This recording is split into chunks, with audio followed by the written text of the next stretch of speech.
à fin octobre 1956, a éclaté la révolution hongroise. On a vu un peuple se lever, se soulever, et des citoyens sacrifier leur vie en mettant l'Union des républiques socialistes soviétiques au défi de réaliser pacifiquement l'intégration des nations satellisées dans un empire condamné dès lors à imploser un jour. Et cela en dépit de l'écrasement de la révolte des étudiants et des citoyens sous les chenilles des blindés de l'armée rouge déployés à Budapest. Il y a 2 semaines, le 22 octobre, vous avez vous-même, Monsieur le Président Madl, évoqué devant le Parlement européen ce qu'a été le combat livré il y a 46 ans par les Hongrois pour l'indépendance de leur pays et pour la liberté, ainsi qu'en l'honneur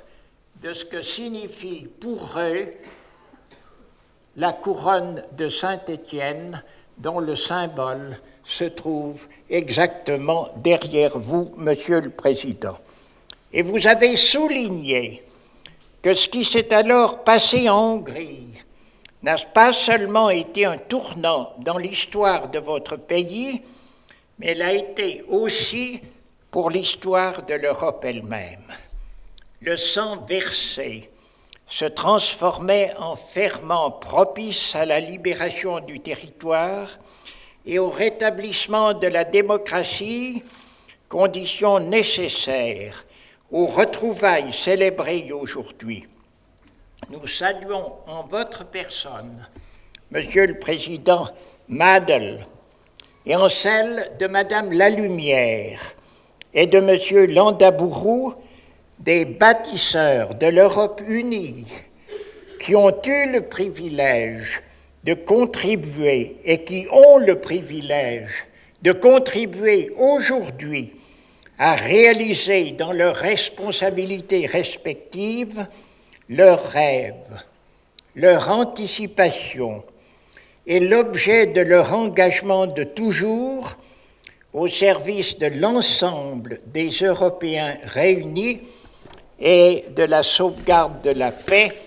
et de l'identité culturelle et politique de nos nations.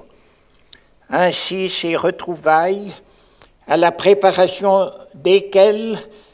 la République de Hongrie et vous-même, Monsieur le Président, avez participé, relèvent-elles d'une expérience dont les racines dans la géographie, l'histoire et la civilisation qui nous sont communes se croisent et ne vont cesser de s'entrecroiser. Mais, Monsieur le Président, ce n'est pas seulement ce passé qui nous pousse à nous réunir, c'est encore l'avenir de l'Europe qui nous y appelle. Nous allons être amenés à l'échelle de tout notre continent,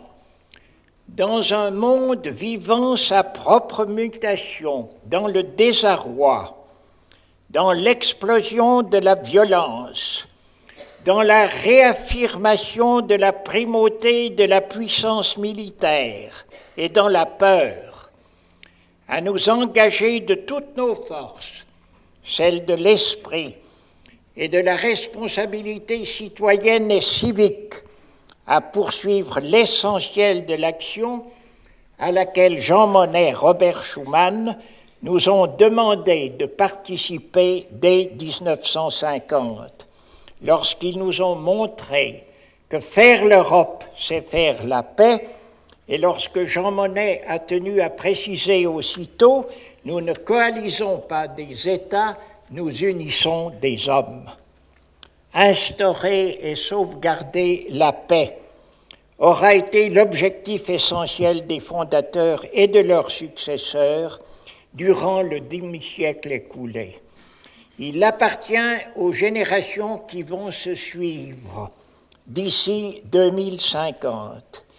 d'ajouter au premier accomplissement un second objectif essentiel, conforme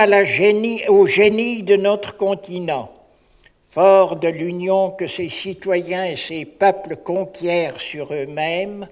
individuellement et collectivement, et de la richesse inouïe qu'ils peuvent, qu'ils doivent et qu'ils vont tirer de ces et de leur diversité. On se plaît à rêver à ce que pourra donner de saveur et de sens à la vie des personnes et des nations l'apprentissage d'une manière de vivre ensemble en Europe dont les fruits de paix, de civilisation, de culture, de solidarité active deviendront la source